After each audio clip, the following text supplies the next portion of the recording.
Okay, good evening, Brother Moore. How are you this evening? I'm doing good, I think. At my age, I think I'm doing good.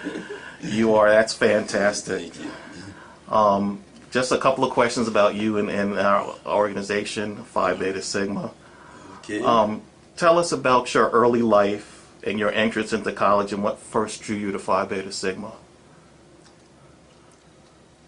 My early life, you don't want my early life. That would take a half an hour. We got time. Go ahead. No, you really don't. And I won't give it to you now. At least if you some questions later on, I'll give it to you. But I will say that I was born in Georgia, and I went through the service in World War II. It was the early life. I graduated from high school in a place called Ocilla, Georgia, valedictorian of the class. Mm-hmm. And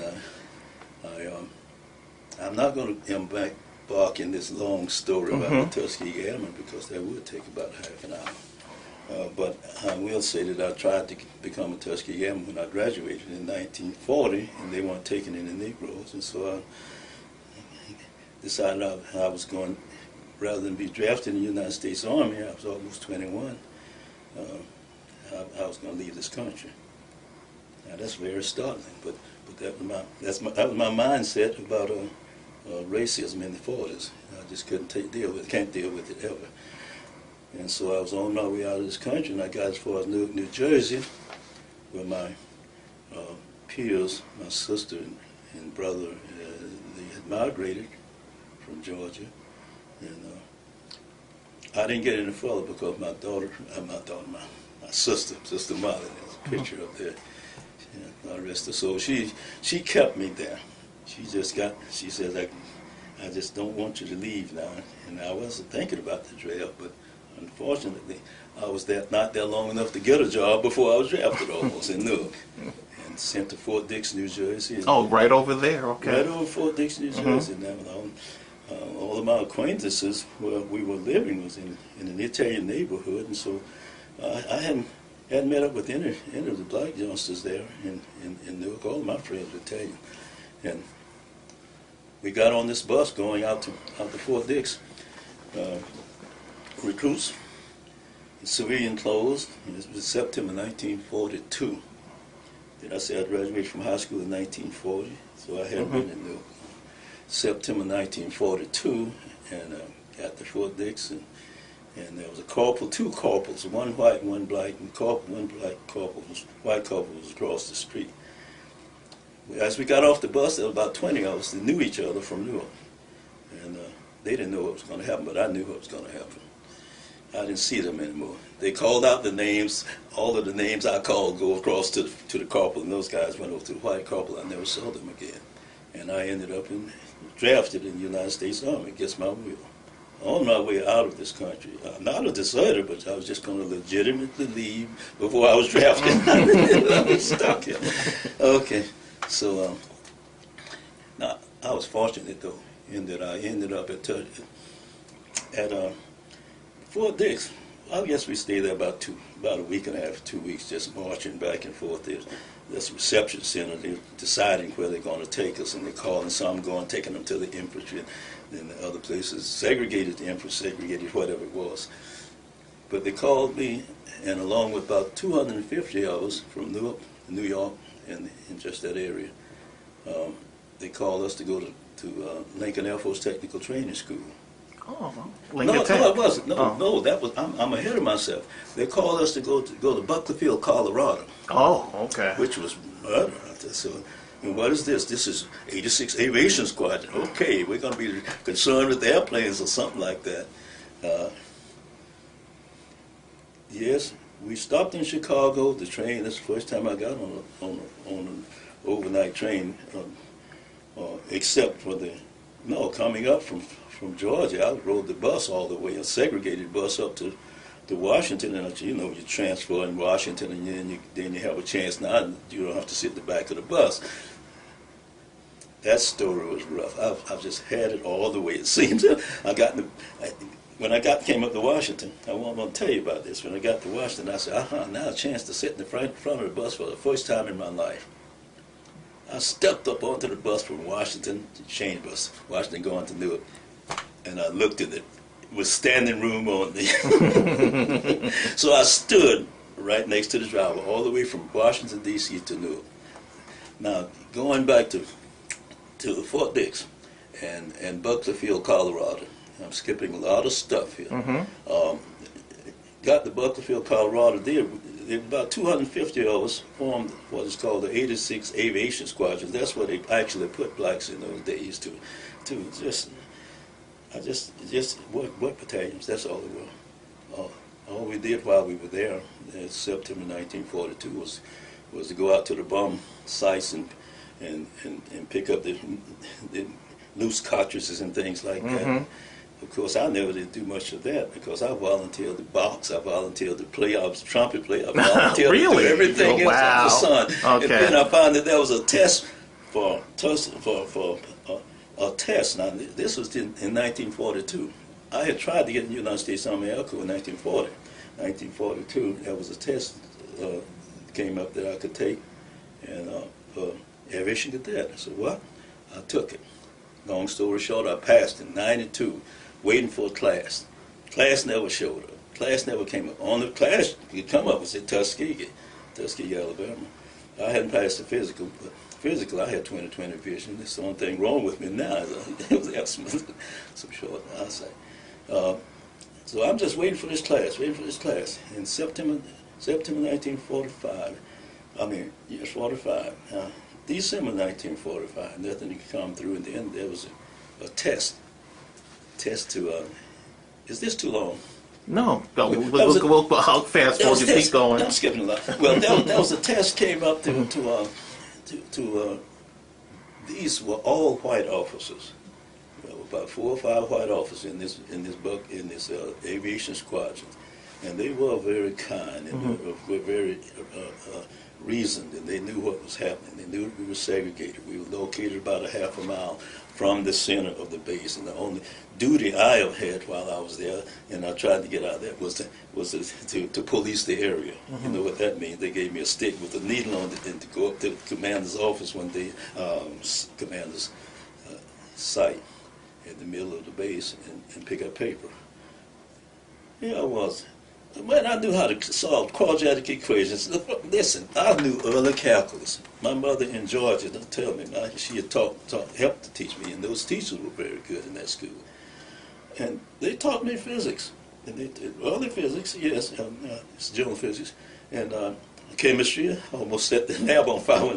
But anyway, I knew all of this stuff. How could I make 94? I made 94 on that test. Average cadet test, and I'm waiting to go to Tuskegee.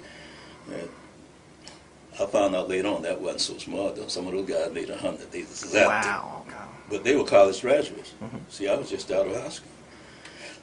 Well, anyway, I'm figuring out how now I can get out of this labor battalion. Of course, these officers are very nice and good, and any chance to do anything that comes up, they let you know. And I almost went to OCS because I had the aptitude. I turned it down. Oh, you did? I saw what was happening. I did not want to be the adjutant in an all-black work battalion. That's all it was. They come home with these bars and all this spit and polish. That's all they are. And all the other officers are above them. That's what it was in 1945. I don't know what it was before then. I knew what it was before then. And up until then, ask anybody, that is the truth. They would take one black officer and put him there, and he's actually the pusher of the workers. That was not for me. I said, I'm going to fly planes. I'm going to fly ever since I was in Osceola, Georgia. So how can you come I up? saw those grasshoppers flying out there, all white guys flying and not too far from me, and every time they came near Osceola, Fitzgerald, anywhere down there, and landed on the field, they always landed out on somebody's farm. I was there, and I tried to get in the United States Army Air Corps. They said, we have nowhere for Negroes in 1940. That's why I was on my way out of this country. I said, I've had it. You know, I don't take injustice so easy. We know. All right, That's that's part of me. On either side, black and white, I don't take that. And so, well, anyway, here was a chance now to take another test.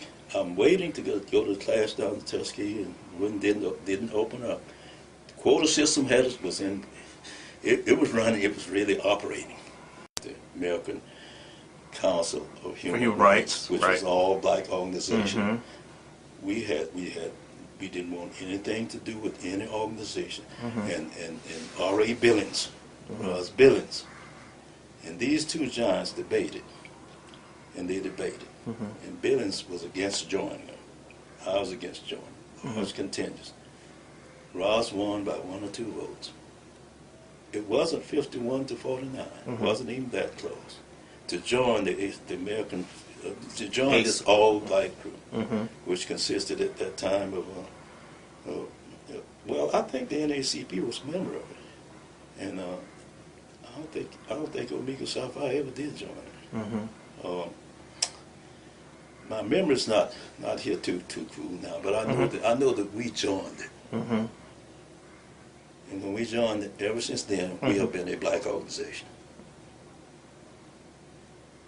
But the next year, Felix Brown, who's our president, Felix, who had come down to Alpha Theta and brought us into Sigma and all in his Super Six and all, and Ballard was driving it.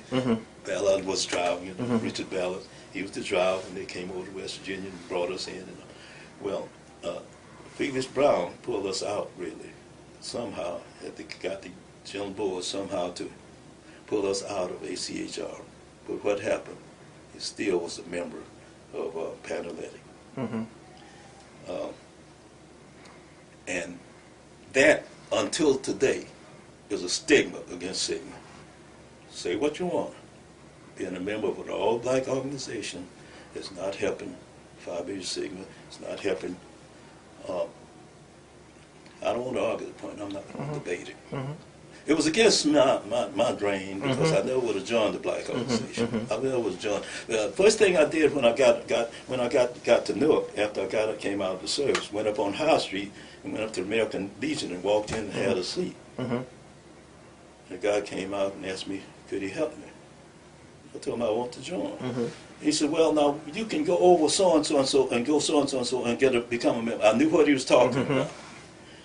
I'm not a member of the American Legion and never will be. When I was down at West Virginia State College, they started an AMVETS chapter, which was an integrated chapter. And of course, I joined AMVETS while I was down there. Of course, I don't know where my card is or anything, but I certainly joined. So did Brown, one of our pilots, the guy that shot down the two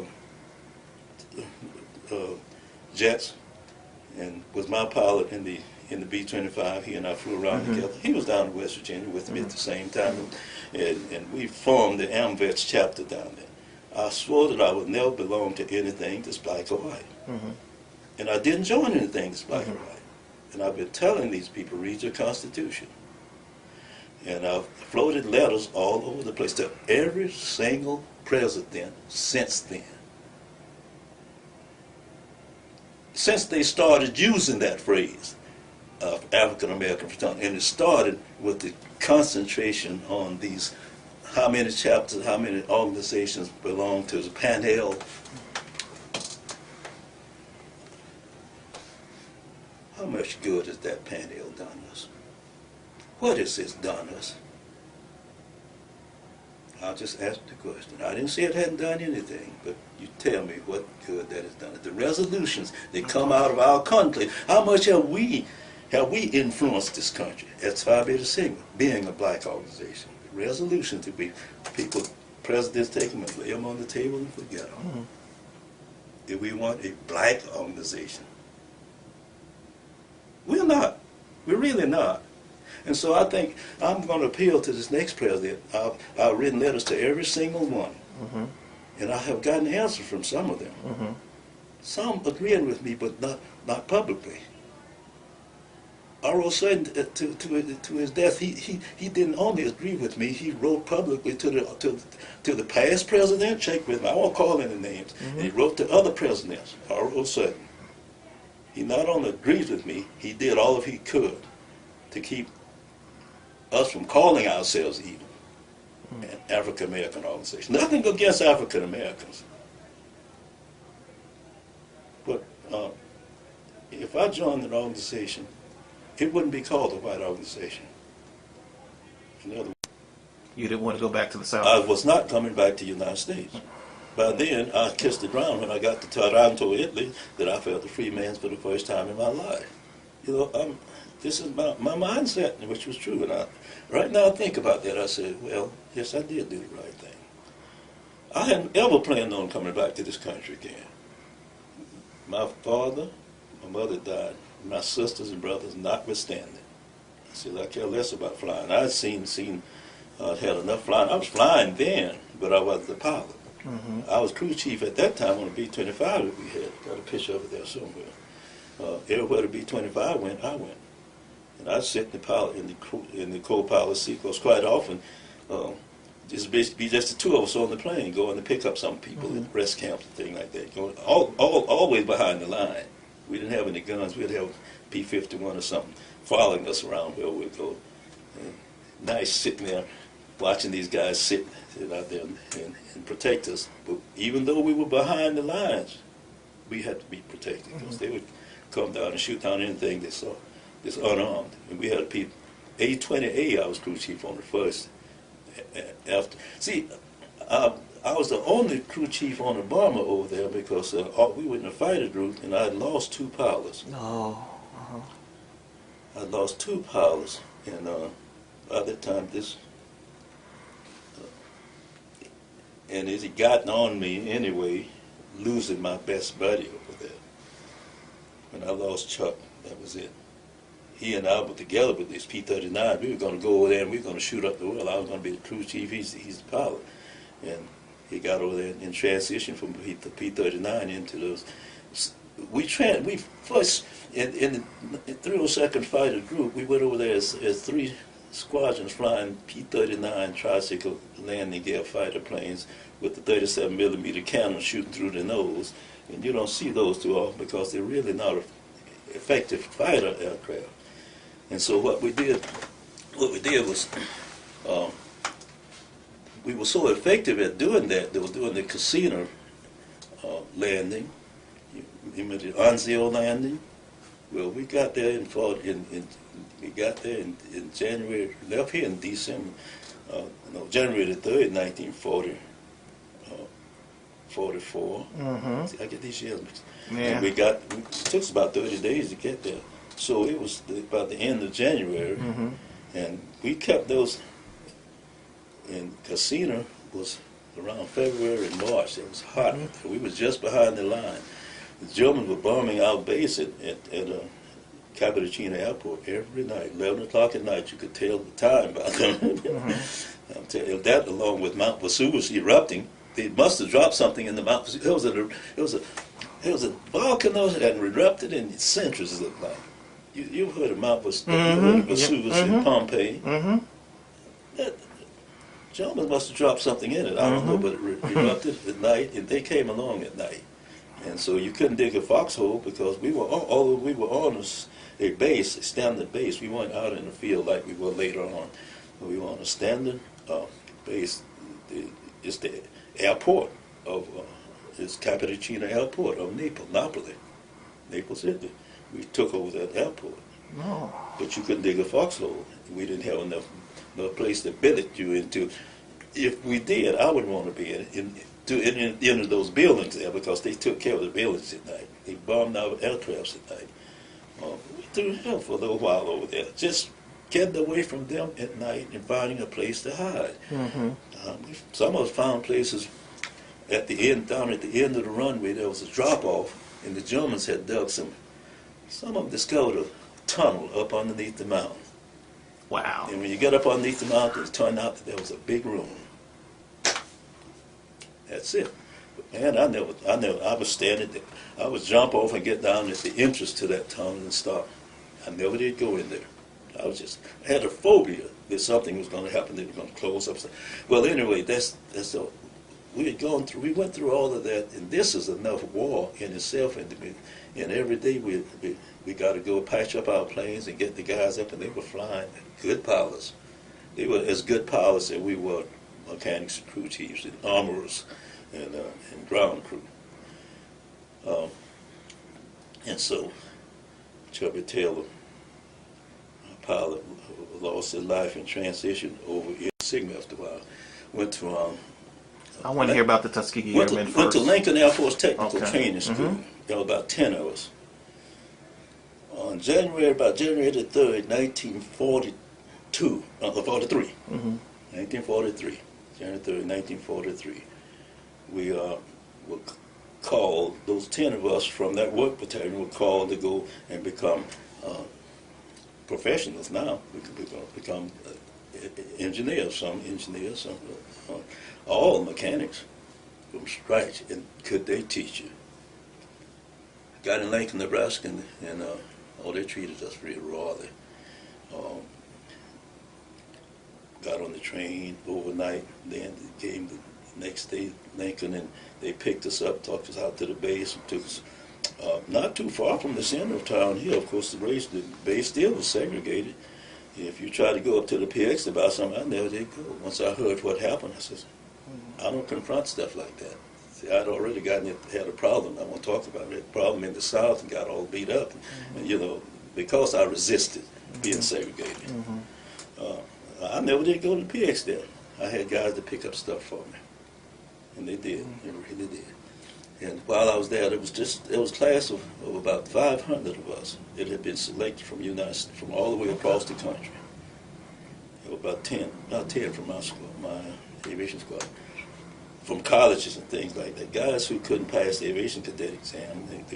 Some had degrees and all, and we just went through that. In 6 months, we were aircraft mechanics. We studied. We had learned everything about 13 different aircraft, fighter planes, and a couple of bombers, B-25, B-26, a couple of bombers, United States Air Corps. We knew everything about them from nose to, like I said, from nose to tail, and from wingtip to wingtip.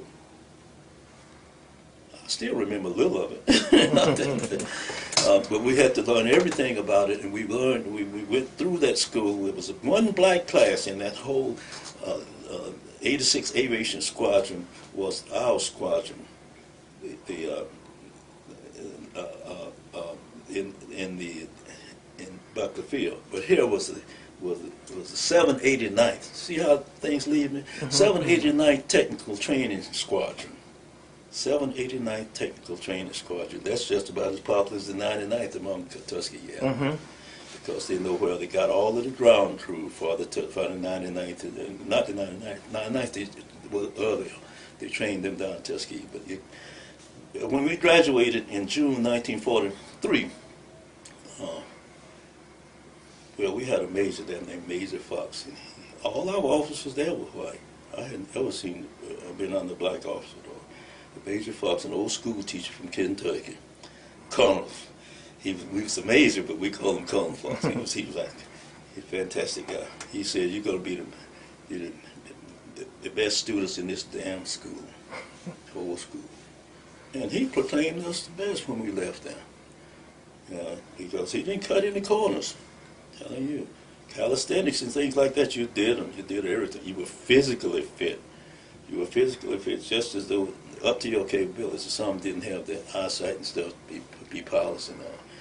And I was worried about my eyesight. I said, I had 20/20, but I hadn't taken the physical yet. I didn't know if I'd pass it. Well, anyway, we graduated in June 1943 and came into Detroit, Michigan. Forgetting whether it's Detroit or Chicago or whatnot. I forget everything. We came into Detroit, Michigan on the train one night, and guess what? The whole place was shot up. Check it. That was in June, last of June, 1943. There were riots in the streets. Black folks were burning and shooting up Woodward Avenue and everywhere. We could not get off the train. We stayed on that train for. Now I think I stayed on a couple of days. No, I think it was only a few hours before some convoy of trucks came down from Selfridge Field, Michigan, up in Mount Clement, Michigan, up near the lakes. That's where we were going. Came down and got us off of that train using rifles and all. And I remember we didn't know where we were going to get shot. The disturbance was north of downtown, or foot from the train station. It was north up on Woodward Avenue, the mostly black community and all. They were burning it up and shooting and doing everything. That was one of the, and so they got us up to Selfridgefield, Michigan, I guess, which is, let me get this right, must be about 40, 50 miles north of Mount Clemens, north of Detroit. There's Selfridgefield, and that's where we did all of our training up there. When we got to Selfridgefield, there was an old colonel there named Colonel Selway. He was a racist. He was something. But at least he treated us with militarily the way he had to do, and we didn't push him too much. I was with the group there just before we left. We were going to integrate the officers in NCO's club, and of course, I might have well cut some things short. Colonel B.O. Davis would not let us because he said, no, we just can't do that now. So we've got something to prove. When I say Colonel Davis took over from Colonel Selway, who was all white. And Colonel Davis was the first black officer that I had over me, Colonel Bill Davis, Jr. If you know the history of him, he had already gone to West Point and been denied for 4 years. Nobody spoke with him. No roommate, no nothing. They tried to get him to quit. And then he had already done that, and he ended up in the infantry down at in Georgia. What's the name? See, I can't name the field in Georgia, but that's where he was. He was in Georgia, not too far from Tuskegee, up in North Georgia, and he was in the infantry. One time he spent a little while in the cavalry. They didn't know what to do with him. He graduated at West Point, the first one that graduated in the century, doing the century, black person from West Point. Colonel B.O. Davis, Jr., his name. These pictures up there with me somewhere, right? So he had gone overseas. He had trained a pursuit squadron, all black, in Tuskegee. They had gone overseas at about the same time I graduated.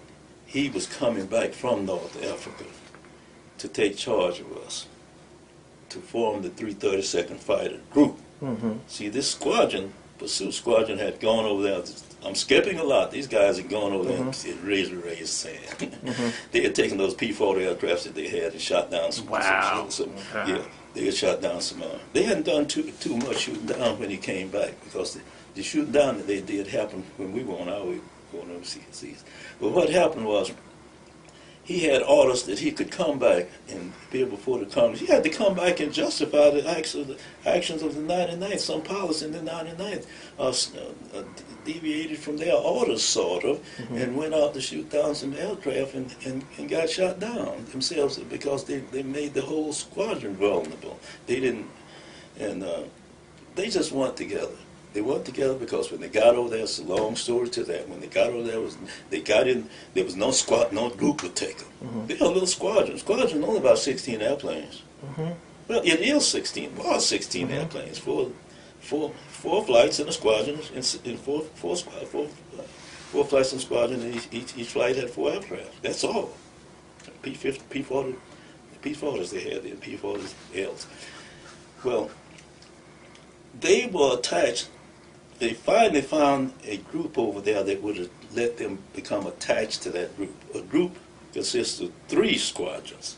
They found one white squadron over there, group that would accept them. And now the white group would have to have 4 squadrons. And he didn't nurture the 99th pilots at all. Didn't give them the flight briefings properly. He had helped briefing at 0700, and when they get that 0700, they'll see a sign there saying 0600. And these guys are gone. Now how can that be? They did that consistently over there. So they just had to find their targets and do their own little thing, but they were successful. Bill had come back to form the 332nd Fighter Group as a result of their accomplishments overseas, which was proven after BO appeared before Congress. He appeared